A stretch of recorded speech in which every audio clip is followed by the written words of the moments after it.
Hello बच्चों, कैसे हैं आप सभी। क्लास 6 सामाजिक आर्थिक एवं राजनीतिक जीवन यानी सोशल साइंस में सिविक्स है और इसका चैप्टर 6 है स्थानीय सरकार यानी लोकल गवर्नमेंट। तो इस चैप्टर को काफ़ी अच्छे से समझेंगे और उसके सवालों को हल करेंगे। देखिए, स्थानीय सरकार यानी लोकल गवर्नमेंट जो है दो स्तरों पे बांटी गई है। गाँवों के लिए होता है ग्राम पंचायत और शहरों के लिए होता है नगर निगम या नगर परिषद। तो हम ग्राम पंचायत को पहले हम लोग समझ लेते हैं, काफ़ी अच्छे से समझेंगे। ठीक है, सवाल पहले उठता है कि ग्राम पंचायत का आखिर गठन किया ही क्यों जाता है। तो गाँव में देखिए कुछ चीज़ें ऐसी होती हैं जो किसी खास व्यक्ति विशेष की नहीं होती बल्कि सार्वजनिक होती है, जैसे चापाकल, सड़क, कुआं, ठीक है, गलियां, नाली, वो क्या है, सार्वजनिक है। अगर ख़राब भी हो जाए तो कोई व्यक्ति उसे ठीक नहीं करेगा। तो कुल मिलाकर देखा जाए तो गाँवों के विकास के लिए, गाँवों की जीवन शैली को बेहतर बनाने के लिए, उनके विकास के लिए एक ग्राम पंचायत की स्थापना की जाती है, ताकि गांव जो है, गांव के लोग अच्छा जीवन शैली जी सके, उनका विकास हो सके गांव स्तर पर। इसीलिए बनाई जाती है ग्राम पंचायत। और देखिए यहाँ पे ग्राम पंचायत के लोग आम सभा करते हैं, ठीक है, अपनी समस्याओं को सुलझाते हैं। तो इन कौन कौन से सदस्य होते हैं और क्या इनका काम होता है, ठीक है, कौन कौन से अंग होते हैं ग्राम पंचायत में, तो वो हम लोग पहले समझ लेते हैं। आइए यहाँ पे ग्राम पंचायत कैसे बनता है। ग्राम पंचायत मुख्यतः 7,000 या उससे ज़्यादा की आबादी, कम से कम किसी गांव की आबादी 7,000 है, या 2 या 3 या 4 या 5, कितने भी गांव मिलके कम से कम 7,000 उससे ज़्यादा आबादी हो तो एक ग्राम पंचायत बनता है। ठीक है, तो आपका कौन सा पंचायत है वो आप बताइए, ठीक है, पता लगाइए। तो यहाँ पे देखिए A B C D और E, यहाँ पे 5 गांव है इन नामों के। ए गांव में 1,000 लोग रहते हैं, बी में 1,000, सी में 500, ठीक है, और सबसे ज़्यादा 4,000। तो इसको बना दिया गया है पंचायत, यानी कुल मिलाकर ये बन गया बलरामपुर पंचायत। बलरामपुर पंचायत में कितने गांव हो गए, 5 गांव हो गए। तो इस बलरामपुर पंचायत का एक मुखिया होगा, सबसे हेड होगा, यही मुख्य होता है, जिसे मुखिया कहा जाता है। ठीक है, हमारे तरफ और यूपी में चले जाए तो प्रधान कहा जाता है। मुखिया कहें या प्रधान कहें एक ही बातें हैं। तो सबका मुख्य होता है मुखिया, बलरामपुर पंचायत का मुखिया। उसके बाद होता है देखिए सरपंच। सरपंच क्या होता है, देखिए यहाँ पे ग्राम सभा हो रही है ग्राम पंचायत की, तो इसकी अध्यक्षता तो कोई ना कोई एक व्यक्ति करेगा। जो अध्यक्षता करेगा वही सरपंच बन जाएगा। ग्राम सभा का अध्यक्ष होता है सरपंच। ठीक है, अब उसके बाद आता है ग्राम पंचायत सचिव। ठीक है, यानी इस ग्राम सभा का सचिव भी होता है, यानी ग्राम पंचायत का सचिव होता है। आप इसे दूसरे भाषा में कह सकते हैं, अन्य नाम से जानते हैं, ग्राम सेवक। तो ग्राम सेवक का चयन सरकार करती है, ये सरकारी कर्मचारी होता है। ठीक, इसका चुनाव नहीं होता। इसका 5 साल का होता है, इसका भी 5 साल का, और वार्ड का भी 5 साल का, लेकिन ये सरकारी कर्मचारी होता है, सरकार चुनकर भेजती है। तो इसका क्या काम होता है, देखिए ग्राम सभा में जो सवाल उठते हैं, जो समस्याएं होती हैं, तो उसका लेखा जोखा तो करना पड़ेगा किताबी। तो ये रिकॉर्ड करता है क्या समस्याएं हुई, ठीक है, उसको रिकॉर्ड रखता है ग्राम सेवक, और ये बैठक बुलाता है, इसका ये काम है। तो सबके काम हम इस अध्याय में पढ़ेंगे आगे। एक होता है वार्ड। तो देखिए इतने गांव मिलके बनता है पंचायत, तो इन सभी में क्या होते हैं, कई कई छोटे छोटे भाग होते हैं, उसे वार्ड कहा जाता है। समझ में आ गया। तो देखिए एक गांव में भी कई वार्ड होंगे, फिर यानी इस पूरे पंचायत में कितने वार्ड हैं, वो टोटल वार्ड होता है, यानी छोटे स्तर पर कई वार्ड में बटा होता है। तो इसका भी चुनाव होता है 5 वर्ष का। समझ में आ गया, ये कुल सारी बातें हम लोग समझ लेते हैं। नगर, देखिए नगरों यानी शहरों के स्थानीय शासन को नगर पंचायत कहते हैं, ठीक है, नगर परिषद या नगर निगम कहते हैं। कैसे होती है, देखिए यहाँ पे नगर परिषद मध्यम स्तर के शहरों, ज़्यादा बड़े शहर नहीं। बिहार में देखिए एक भी महानगर नहीं, एक भी महानगर नहीं है। कौन सा है, नगर परिषद है और नगर पालिका ही है और नगर निगम है। तो नगर परिषद में क्या होता है, नगर परिषद में होता है मध्यम स्तर के शहरों जिसकी जनसंख्या 40,000 से 2 लाख के बीच होती है, वहाँ की स्थापना की जाती है। ध्यान रखना है, 40 से 2 लाख के बीच होती है तो नगर परिषद होती है। उसी प्रकार छोटे स्तर के शहर जो पहले गांव थे लेकिन अब शहर का रूप ले रहे हैं, डेवलपमेंट उसमें हो रहा है, तो वो नगर पंचायत बनाई जाती है।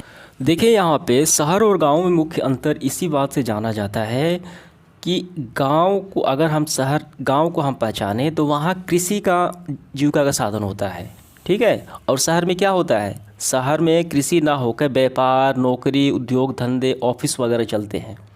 तो इससे यही अंतर माना जाता है। गांव है तो वहाँ पे कृषि होनी चाहिए आजीविका का साधन, शहर है तो कृषि नहीं होनी चाहिए। ठीक है, तो ये सभी बिंदु आपको समझ में आ गए। चलिए इसके हम लोग क्वेश्चंस को आइए इसके अब सवाल हल करते हैं। अपने क्षेत्र या पास के ग्रामीण क्षेत्र में पंचायत द्वारा किए गए एक कार्य का उदाहरण दीजिए, उसके बारे में निम्न बातें पता कीजिए। यह काम क्यों किया गया, किस कारण से किया गया, पैसा कहाँ से आया, काम पूरा हुआ या नहीं। देखिए काफ़ी सरल ये प्रश्न है। तो अपने क्षेत्र में यानी अपने गांव में, अपने पंचायत में एक काम हम ले लेंगे, जैसे नाली का निर्माण हो, नाली का निर्माण हो। ठीक है, तो क्यों किया गया, क्यों किया गया नाली का निर्माण, तो कैसे होता है, तो समस्याएं सबसे पहले मुखिया देखते हैं। ठीक है, उसके बाद क्या देखते हैं, सरपंच भी देखते हैं। तो दोनों समस्याएं देखते हैं, वहाँ पे प्रखंड स्तर में बताते हैं बीडीओ के पास, तो वहाँ से ब्यौरा भेजते हैं जिला अधिकारी के पास, तो वहाँ से पैसा आता है। ठीक है, तो ये काम क्यों किया गया, क्योंकि गांव के विकास के लिए अगर नली का सफाई नहीं किया गया तो गंदगी फैलेगी, बीमारियां फैलेगी। अतः साफ़ सुथरे रहने के लिए, विकास करने के लिए काम किया गया। पैसा कहाँ से आया, सरकार से आया।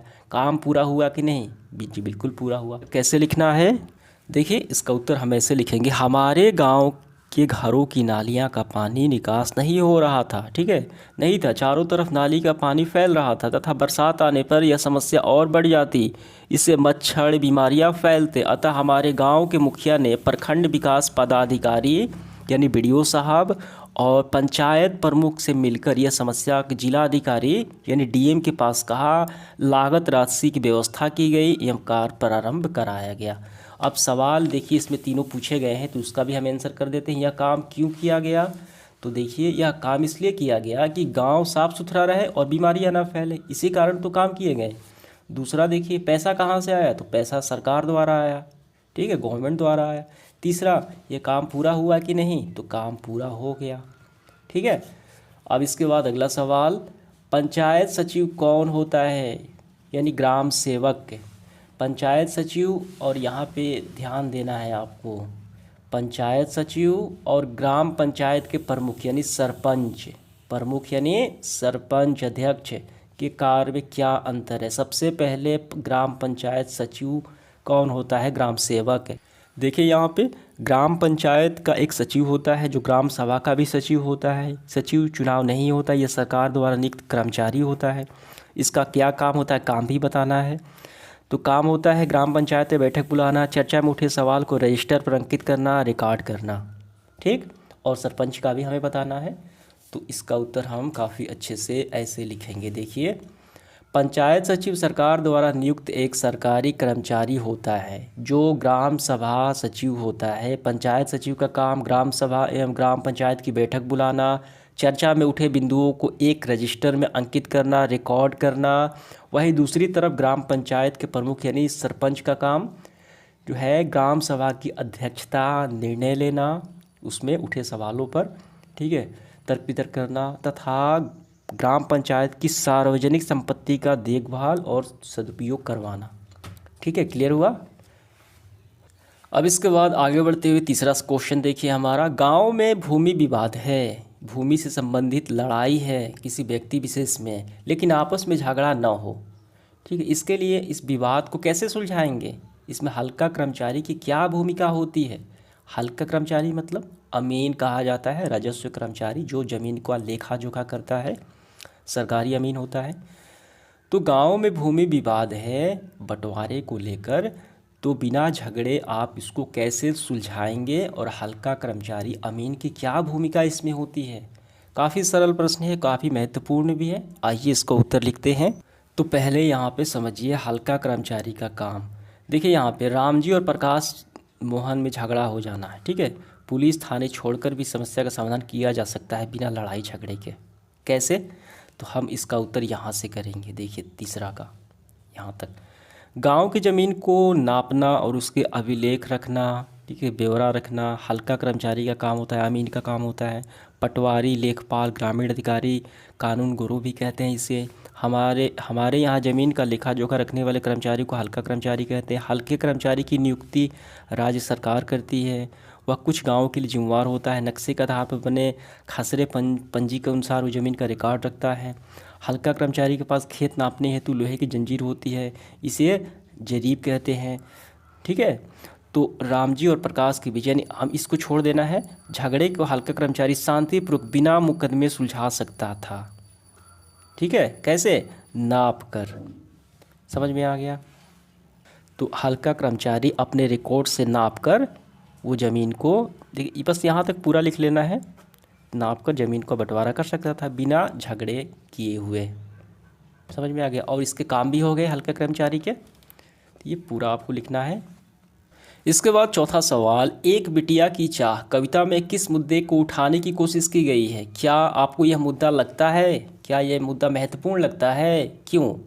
देखिए यहाँ पे बिटिया की चाह कविता यहाँ पे है, तो विरासत में मिला घर पापा को अपने पिता से। यहाँ पे ये बताया गया है कि लिंग भेदभाव, जो पिता से संपत्ति मिलती है सिर्फ भाइयों को मिलती है, पुरुषों को दी जाती है।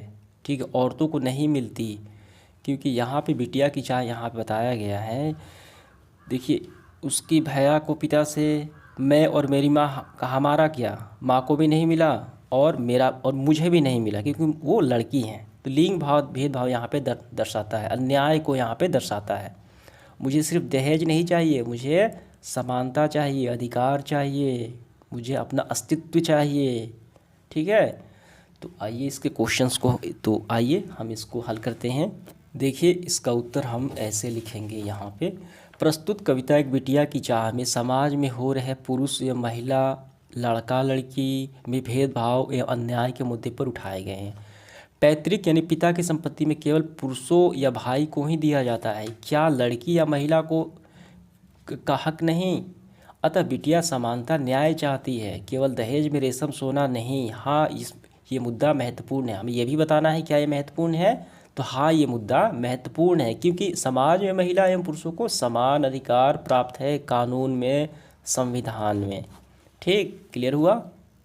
अगला सवाल देखिए 5 नंबर, नगर परिषद एवं नगर पंचायत में क्या अंतर है? तो पांचवा का उत्तर हम यहाँ से करेंगे। नगर परिषद मध्यम स्तर के शहरों जिसकी जनसंख्या 40,000 से 2 लाख के बीच होती है, ठीक है, स्थापना की जाती है। और वहीं छोटे शहर जो गांव से शहर बन रहे हैं वहाँ पे नगर पंचायतें बसाई जाती है। ठीक, तो बस आपको यहीं तक कर लेने हैं। अगला सवाल देखिए हमारा 6 नंबर, नगर निगम के आयुक्त की नियुक्ति कौन करता है और इसके क्या कार्य हैं? तो इसका उत्तर हम यहाँ से करेंगे। नगर निगम प्रशासन के लिए एक नगर आयुक्त होता है, जो आमतौर पर भारतीय प्रशासनिक सेवा सिविल सर्विस द्वारा, ठीक है, भारतीय प्रशासनिक सेवा स्तर की पदाधिकारी होता है। तो ये सरकार करती है। ठीक है, तो यानी इसका चयन किसे होता है? खुली प्रतियोगिता भारतीय प्रशासनिक सेवा द्वारा होती है, सरकार करती है। नगर आयुक्त नगर निगम का मुख्य प्रशासक होता है। ठीक, यहाँ तक कर लेना है। और इसके काम हम देखिए, यहाँ तो पहला काम हो गया जल, स्वास्थ्य, चिकित्सा संबंधी कार्य, पानी की व्यवस्था करना, सार्वजनिक सुविधा, सड़क की सफाई, कचरा उसको हटाना, विकास संबंधी कार्य, सड़क बनाना, गली खुदवाना। ठीक है, और 5वां, कम से कम 5 आपको लिख लेने हैं। 8वां सवाल देखिए हमारा, एक ग्रामीण क्षेत्र, एक गाँव वाला क्षेत्र और दूसरा नगर क्षेत्र, इनको आप किन किन रूपों में अंतर करते हैं? काफ़ी सरल है। गाँव में जो आजीविका का साधन है खेती ही की जाती है, खेती होती है, ज़मीनें होती हैं। ठीक है, वहाँ पे खेती आजीविका का मुख्य साधन होता है। वहीं दूसरी तरफ नगर क्षेत्र में, शहरों में क्या होता है? दुकानें होती हैं, व्यवसाय होता है, ऑफिस होता है, ठीक है, मॉल होता है, खरीद बिक्री का साधन होता है। लेकिन गाँव में खेती ही मुख्य आजीविका का साधन मानी जाती है। तो यही हम अंतर करेंगे। तो स्क्रीनशॉट लगा देता हूँ, वहीं से कर लेने हैं। 9 नंबर देखिए हमारा, देखिए ग्राम पंचायत और नगर प्रशासन का मुख्य कार्य क्या क्या है, दोनों के काम बताना है। अपने अनुभव के आधार पर 2-2 एग्जाम्पल भी हमें देकर समझाना है। तो देखिए हम ऐसे लिखेंगे, ग्राम पंचायत के कार्य ग्रामीण विकास योजनाओं को क्रियान्वित करना, ठीक है, उसको व्यवस्थित करना, लागू करवाना, वो सारे काम होते हैं ग्रामीण विकास ग्राम पंचायत के, जिससे मुखिया, सरपंच, ग्राम सेवक को सारे सम्मिलित होते हैं। और दूसरा काम कृषि, भूमि सुधार, पशुपालन, सिंचाई, वृक्षारोपण, लघु और कुटीर उद्योग को बढ़ावा देना। और वहीं नगर प्रशासन की कार्य की बात की जाए तो नगरों की सफाई करना, जल निकासी की व्यवस्था करना, सड़क और गलियों को प्रकाश लाइटें लगवाना, सफाई व्यवस्था करना। ठीक है, तो तो इसका उत्तर हो गया हमारा, एग्जाम्पल भी हो गया। 10 नंबर देखिए, ग्राम पंचायत और नगर निगम के आय के कौन कौन से साधन हैं, सूची बनाएं। देखिए ये सवाल काफ़ी महत्वपूर्ण है। तो सबसे पहले हम लिखेंगे ग्राम पंचायत के आय के सूची, कहाँ से पैसा आता है ग्राम पंचायत में। तो पहला देखिए कहाँ से आता है, तो ग्राम पंचायत का आय के दो मुख्य स्रोत हम यहाँ से करेंगे। पहला है एक कर के रूप में जो खुद लगाती है, और दूसरा है अनुदान के रूप में जो सरकार द्वारा उसे मिलता है। ठीक है, बस यहाँ तक आपको कर लेने हैं। अब उसके बाद हम देखेंगे नगर पंचायत के आय के साधन क्या होते हैं। तो यहाँ पे देखिए नगर पंचायत के आय के साधन हम यहाँ से करेंगे। पहला मकान दुकानदार, ठीक है, अनादि से प्राप्त कर, टैक्स, सरकार द्वारा प्राप्त होने वाले अनुदान मिलती है, और विभिन्न होल्डिंग, मोबाइल टावर आदि पर, ठीक है, शुल्क वसूले जाते हैं। नगर निगम कर्ज भी ले सकती है। तो ये सारे आय के स्रोत होते हैं। समझ में आ गया। तो इस तरीके से हमारा, धन्यवाद।